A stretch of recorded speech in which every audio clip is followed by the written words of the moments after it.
ఇప్పుడు ఎక్కడ జూసినా గానీ, గ్లోబల్ వార్మింగ్ అనే టాపిక్ చాలా వినిపిస్తూ ఉందనమాట.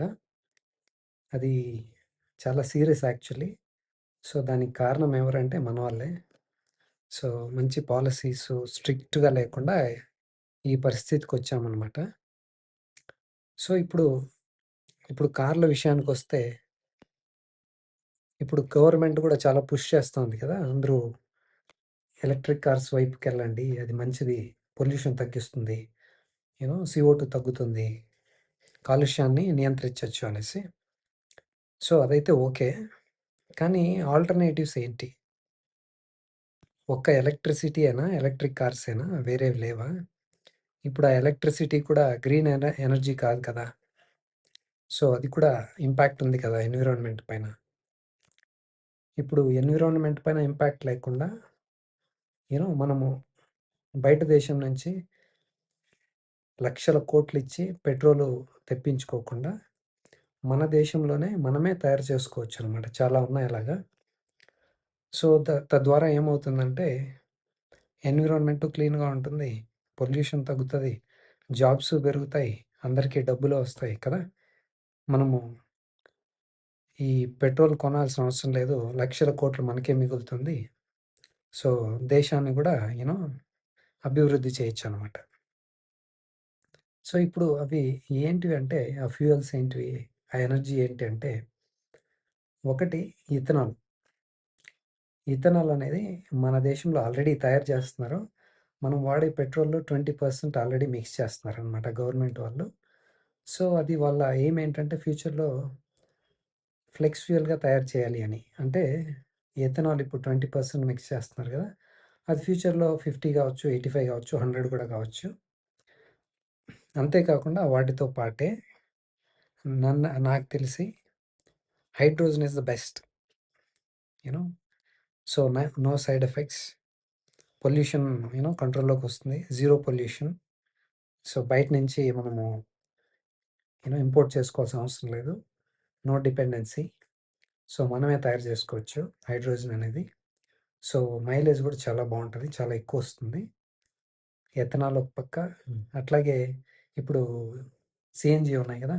ఆ సీఎన్‌జీ ప్లేస్‌లో ఈ హైడ్రోజన్స్ రావాలి. ఎథనాలు, హైడ్రోజన్. తర్వాత కంప్రెస్డ్ బయోగ్యాస్ అనేసి అది గూడా తయారు జేస్తున్నారిప్పుడు. అది కూడా మంచిదనమాట. పొల్యూషన్ ఉండదు. మనము ఎవరిపైన డిపెండ్ అవ్వాల్సిన అవసరం లేదు. మనమే తయారు చేసుకోవచ్చు. వేస్ట్ నుంచి ఫుడ్ వేస్ట్ గానీ, కౌ డంగ్ గానీ, వ్యవసాయ వ్యర్థాల నుంచి గానీ, ఫుడ్ వేస్ట్ చాలా వాటి నుంచి ఆల్రెడీ చేస్తున్నారు. అది ఇంకా ఎక్కువ అమౌంట్‌లో ఫ్యూచర్‌లో చేసే ఛాన్సెస్ ఎక్కువున్నాయన్నమాట. సో, అది కూడా మంచిది. సో, గవర్నమెంట్ ఈ మూడిటి పైన పుష్ చేస్తే బావుంటుంది. ఒక ఎలక్ట్రిక్కే కాకుండా ఎలక్ట్రిక్ అంటే నాకు ఎందుకు ఇది నెగెటివ్ అనిపిస్తుందంటే, ఇప్పుడు మళ్ళా మనము మన ఎయిమ్ ఏంటి? ఒకటి వేరే వాళ్ళ పైన డిపెండ్ కాకూడదు. లక్షల కోట్లు బయట దేశాలకెళ్ళిపోతున్నాయి. అది మనము వేస్ట్ చేయకూడదని ఒకటి. రెండోదేంటంటే పొల్యూషన్ తగ్గించాలా అని అంటున్నారు. గుడ్ బావుంది. కానీ ఇప్పుడు మీరు ఎలక్ట్రిక్ అన్నారనుకోండి, అందరూ ఎలక్ట్రిక్ కార్‌లే తీసుకున్నారనుకుందాం. ఒకటి మళ్ళా మనం ఏం చేస్తున్నాం? మళ్ళా మనం చైనా పైన డిపెండ్ అవుతున్నాం కదా! అగైన్ వాళ్ళ పైన డిపెండ్ అయ్యేది మానేసి వీళ్ళ పైన డిపెండ్ అవుతున్నాం. సో, అది మంచిదా? కానే కాదు కదా! ఎవరిపైన డిపెండ్ కాకూడదు. మనకు కావాల్సిన శక్తిని, ఫ్యూయల్‌ని, ఇంధనాన్ని మనమే తయారు చేసుకోవాలి అని కదా! అప్పుడేం చేయాలి? హైడ్రోజనో, ఎథనాలో, సీబీజీనో ఇలాంటి వాటి పైన మనము వర్క్ చేయాలనమాట. కదా! ఇప్పుడు రేర్ ఎర్త్ మ్యాగ్నెట్ అనేసి అది చైనా నుంచే. వాళ్ళకి ఇష్టం ఉన్నప్పుడు పంపిస్తారు. ఇష్టం లేనప్పుడు స్టాప్ చేస్తారు. అది కూడా ఇష్యూ అయింది ఈ మధ్యన. సో, బ్యాటరీ కూడా వాళ్ళ దగ్గర నుంచే వస్తుంది.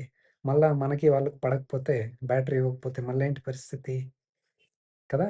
బయట వాళ్ళ పైన డిపెండ్ కాకూడదంటే మనము అందరికీ తెలియాలి. గవర్నమెంట్‌కి కూడా తెలుసు. కానీ వాళ్ళు వర్క్ చేస్తున్నారో లేదో మరి. Hydrogen, ethanol, CBC. Okay. Compressed biogas చాలా బెస్ట్ అనమాట ఇది. మీకు గుర్తుంటే చిన్నప్పుడు కూడా నేను కూడా చూసేవాడిని. పల్లెటూరులో ఆవు పేడతో గ్యాస్ తయారు చేసేవాళ్ళనమాట. దాంతో ఇంట్లో వంట వండుకోవడానికి వాడేవాళ్ళనమాట. అలాంటిదే ఇది కూడా ఇప్పుడు.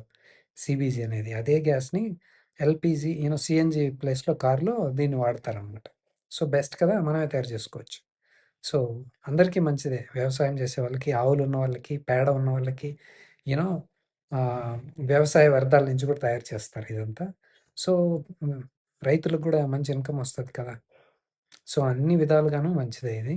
ఇంకొకటి ఈ ఎలక్ట్రిక్ ఏంటంటే, బ్యాటరీ లైఫ్ ఎన్ని రోజులుంటుందో తెలీదు కదా! ప్లస్ ఇప్పుడు ఎలక్ట్రిసిటీ వచ్చేది కూడా కోల్ నుంచే. బొగ్గుని యూ నో బర్న్ చేసే ఎలక్ట్రిసిటీ వస్తుంది. అది కూడా మంచిది కాదు. సో, గ్రీన్ ఎనర్జీ లేదు. గ్రీన్ ఎలక్ట్రిసిటీ లేదు కాబట్టి అది కూడా ఇంపాక్ట్ పడుతుంది. ఇంకొకటి ఈ బ్యాటరీలో సెల్స్ ఉన్నాయి కదా!